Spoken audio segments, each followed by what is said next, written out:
नमस्कार मंडळी, तुम्हा सर्वांचं नवीन एका व्हिडिओमध्ये खूप खूप स्वागत आहे. आता तुम्ही म्हणाल आजची रेसिपी कुठली आहे बरं? तर व्हिडिओच्या सुरुवातीला सांगते. आज आपण करत आहोत गव्हाच्या पिठापासून जिरा बिस्किट, तेही बेकिंग सोडा, बेकिंग पावडर, इनो न वापरता. आणि आता इथं मोडून सुद्धा दाखवलं तुम्हाला बिस्किट. आतून बघा आणि मोडल्यानंतर अंदाज तर आलाच असेल. पण आता ही कशी बनवायची, व्हिडिओ मात्र कुठे स्किप न करता शेवटपर्यंत बघा. चला तर वेळ न करता आजच्या व्हिडिओला सुरुवात करूया. आज आपण करत आहोत जिरा बिस्किट. त्याच्यासाठी इथं घेतलेले आहेत जिरे. तर 2.5 चमचे इतके जिरे घेतलेत. जिऱ्याचं प्रमाण तुम्ही तुमच्या आवडीनुसार कमी अधिक करू शकता. आपण बाहेरनं ज्यावेळेस बिस्किट आणतो बघा, बऱ्याच जणांना जिरा बिस्किट आवडतात, पण जिरं खूपच कमी असतं बघा. तर आज आपण घरच्या घरी करत असल्यामुळे जरा जिरे इथे जास्तच घेतले. आता जिरे ना हे आपल्याला हलकेसे अर्धा मिनिटभर भाजून घ्यायचे आहेत बरं का. अगदी जिऱ्यांचा रंग बदलूसपर्यंत भाजायचं नाही, असे गवळे गवळेच भाजून घ्यायचे आहेत. भाजलेले जिरे ना एखाद्या पोळीपाटावरती किंवा तुमच्याकडे वरवंटा पाटा असेल त्याच्यामध्ये ना जरा भरड कुटून घ्यायचे आहेत. भाजून घेतल्यामुळे ना ते लगेच असे बारीक होतात. मिक्सरला बारीक करायचे नाही, नाहीतर ना त्याची पावडर होते. आपल्याला जिऱ्याची पावडर करायची नाही, फक्त जिऱ्याचे अगदी 2 ते 3 तुकडे व्हायला हवे असं आपल्याला करून घ्यायचं आहे हलक्या हाताने बघा. आता इथं बघा अगदी भरड असंच हे मी जिरे वाटून घेत आहे. गरम असल्यामुळे ना ते लगेच वाटले जातात बघा. आणि आता आपल्याला काय करायचे हे एका वाटीमध्ये आपण काढून घेऊयात. अगदी जिरे ना नाही बारीक केला तसे जरी वापरलात जरा भाजून तरी सुद्धा चालेल.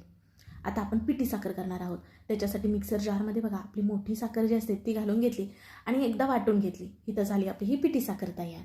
आता ही जरा बाजूला ठेवूयात. एक इथं मोठं भांडं घेतलंय आणि त्याच्यामध्ये घेणार आहोत तूप. तूप बघा घट्ट घ्यायचं आहे, पाव कप इतकं.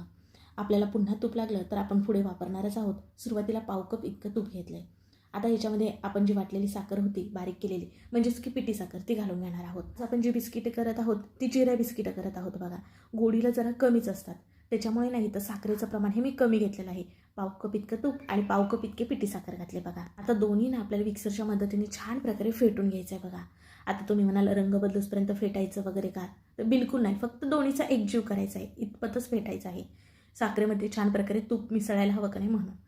आता आपण बिस्किटं करत आहोत आजची, ती गव्हाच्या पिठापासून. रोज आपण चपातीसाठी वापरतो बघा, तेच इथं गव्हाचं पीठ घेतलेलं आहे. गव्हाचं पीठ आपण चाळून घेणार आहोत. सुरुवातीला 1 वाटी इतकं घेतलं आणि पुन्हा अर्धी वाटी, एकूण 1.5 वाटी इतकं गव्हाचं पीठ वापरलेलं आहे. 1.5 वाटी गव्हाच्या पिठासाठी ना पाव कप इतकी साखर वापरली बरं का. आणि अगदीच तुम्हाला जर गोड हवं असेल तर अर्धी वाटी साखर वापरू शकता.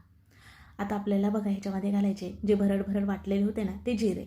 अर्धे सुरुवातीला मी घातलेत, नंतर अर्धे वापरणारच आहे पुढे. आता काय करायचं, आपल्याला हे मळून घ्यायचं आहे. याच्यामध्ये दूध पाणी बिलकुल सुद्धा वापरायचं नाही. तुपामध्येच आपल्याला हे पीठ मळून घ्यायचं आहे, तरच आपली बिस्किट हे खुसखुशीत होतात. बरेच जण बेकिंग पावडर, बेकिंग सोडा, इनो वापरतात. आज आपण ना ह्या कशाचाच वापर न करता ही खुसखुशीत आणि टम्म फुगणारी ना बिस्किटे करत आहोत बघा. बरं आता जी राहिलेली परत जिऱ्याची जी पावडर आपण केलेली होती ना भरड, ती घालून घेतली आणि सर्व पुन्हा मिसळून घेत आहे. आता बघा पिठाचा एक गोळा होत नाही, मग आणखीन काय करायचं, आपल्याला तूप घालत राहायचं आहे. वरून 2 चमचे इथं मी तूप घालणार आहे आणि पिठाचा एक गोळा करून घेणार आहे. एकूण किती तूप लागलं तुम्हाला मी पुढे सांगते. तुम्ही हे पीठ मळण्यासाठी दुधाचा पाण्याचा वापर केला ना तर ही बिस्किटं खुसखुशीत होत नाहीत, नरम होतात बरं का. कारण ही सुद्धा महत्त्वाची टिप्स आहे. आता जर तुम्हाला ह्याच्यामध्ये आणखीन काही फ्लेवर द्यायचा असेल, जसं की तुम्ही ह्याच्यामध्ये नारळाचा बुरादा घालू शकता, ड्रायफ्रूटचे काप घालू शकता, पण ही जिरा बिस्किट असल्यामुळे ह्याच्यामध्ये कुठल्याही प्रकारचा फ्लेवर घालण्याची गरज नाही. अगदी ह्याच्यामध्ये मी वेलची पूडसुद्धा घातलेली नाही, कारण जिऱ्याचा स्वतःचा असा फ्लेवर असतो बघा, म्हणून. बाकी तुम्ही तुमच्या आवडीनुसार ह्याच्यामध्ये घालू शकता. अगदी बघा आपण गव्हाचं पीठ कसं मळतो तसा गोळा व्हायला हवा बघा, इतपत तूप घालायचं आहे. साधारण ना अगोदर आपण सुरुवातीला पाववाटी इतकं तूप वापरला आणि नंतर साधारण पाववाटी इतकं तूप लागलं बघा. एकूण अर्धी वाटी इतकं घट्ट तूप लागलं, तेव्हा कुठेतरी हा असा गोळा होतो. आता झाकण ठेवून आपण बाजूला ठेवूयात एक 10 मिनिटासाठी. तोपर्यंत बघा आज आपण जी बिस्किट बेक करणार आहोत ती ओव्हनचा वापर न करता आपण कढईमध्ये बेक करणार आहोत. तर कढईच्या वरती अशी चाळण जी मावते ना ती मोठी कढई घेतली, अगदी तुम्ही पातेलं सुद्धा घेऊ शकता आणि असं झाकण ठेवणार आहोत. चाळण जरा बाजूला ठेवूयात आणि ही जी कढई आहे बघा त्याच्यामध्ये पाणी मीठ घालायचं नाही. ह्याच्यावरती झाकण ठेवून आपण ही कढई गॅसवरती गरम व्हायला ठेवून घेऊयात. तोपर्यंत बघा ह्या चाळणीमध्ये आपण बिस्किट बेक करणार आहोत का नाही, मग त्याला तूप लावून घेऊयात. आता बरेच जण ह्याच्यामध्ये ना बटर पेपर सुद्धा घालतात. ह्याच्या अगोदर मी बटर पेपर घालून सुद्धा बिस्किटं दाखवली तुम्हाला करून, पण बटर पेपर नाही जरी चाळणीत घातला तरी सुद्धा आपले बिस्किटं सहजपणे निघतात. फक्त चाळणीला थोडंसं तूप लावून घ्यायचं. आता 10 मिनिटानंतर बघा पीठ छान भिजलेलं आहे. आता का नाही आपण लगेचच ह्याची बिस्किटं करायला घेणार आहोत. अगदी तुम्हाला हे कोरडं वाटलं तर हातावरती छोटा छोटा गोळा घेऊन ना चोळून घ्यायचा आहे. जसं हाताच्या उष्णतेने आपलं तूप सुटलं जातं तसं हे थोडं पातळ होतं. मग आपल्याला ना बिस्किटांना आकार छान प्रकारे देता येतो बघा. आता बिस्किटं छान एका आकाराची व्हावी ह्याच्यासाठी इथं बघा मी छोटा जो चमचा आहे तो वापरलेला आहे. म्हणजे ज्याच्यात जितकं पिठाचं मिश्रण मावतं तितकं भरून घेते आणि मग त्या आकाराचं इथे बिस्किट करून घेते. आता बिस्किट काय तुम्ही तुमच्या आकाराची करू शकता.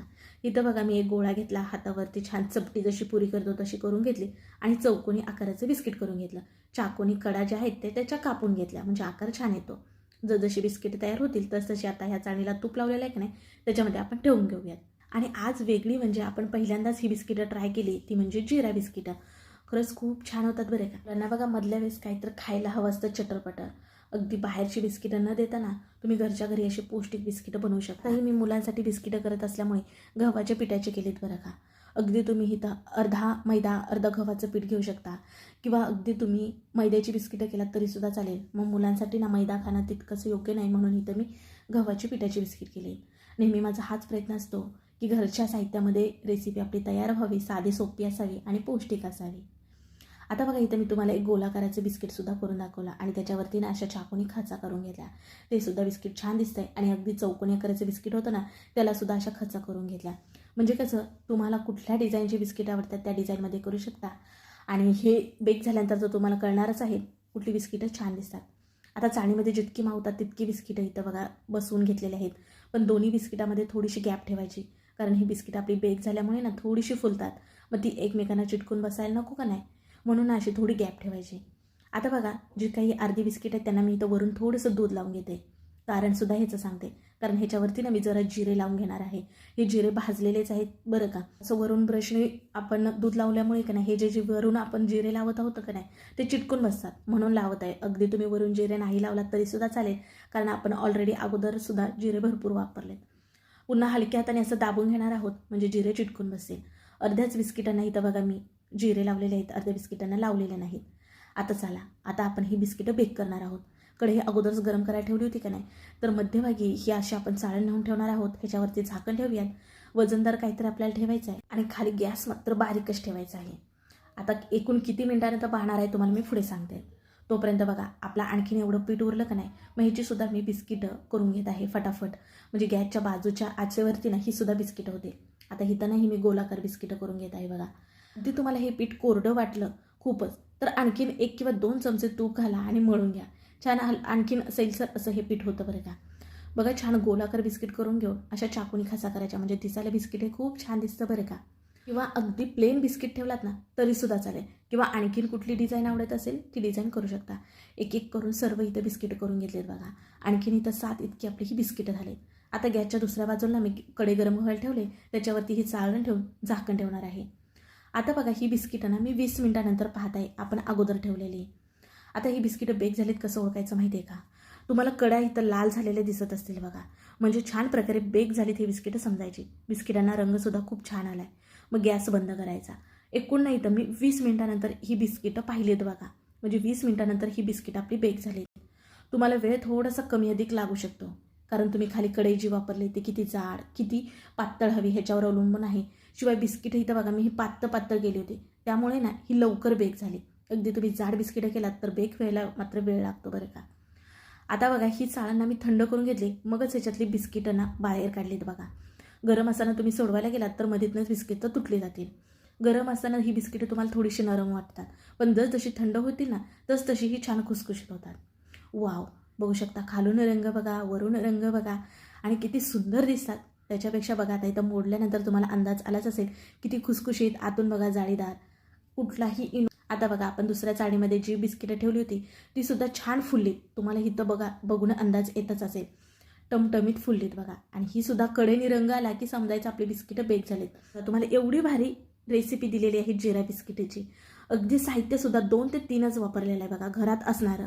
बिघडण्यासारखं काहीच नाही. सविस्तर असं सगळं सांगितलेलं आहे त्याच्यामुळे बनवून पाहायला हरकत नाही. तुम्ही सुद्धा करून मला कमेंटमध्ये सांगायला विसरू नका तुम्हाला ही जिरा बिस्किट आवडली का. आजचा व्हिडिओ जरा सुद्धा आवडला तर पटकन एक लाईक ठोका. व्हिडिओ शेअर सुद्धा करा तुमच्या मित्र मैत्रिणी परिवारामध्ये म्हणजे ते सुद्धा करून पाहतील. आणि असे छान छान व्हिडिओ पाहण्यासाठी मात्र आपल्या चॅनलला आवर्जून सबस्क्राईब करा. आपण घेतलेल्या प्रमाणामध्ये बघा इतकी आपली ही बिस्किटं बनवून तयार झालेली आहेत. अगदी महिना काय 2 महिना खराब होत नाहीत.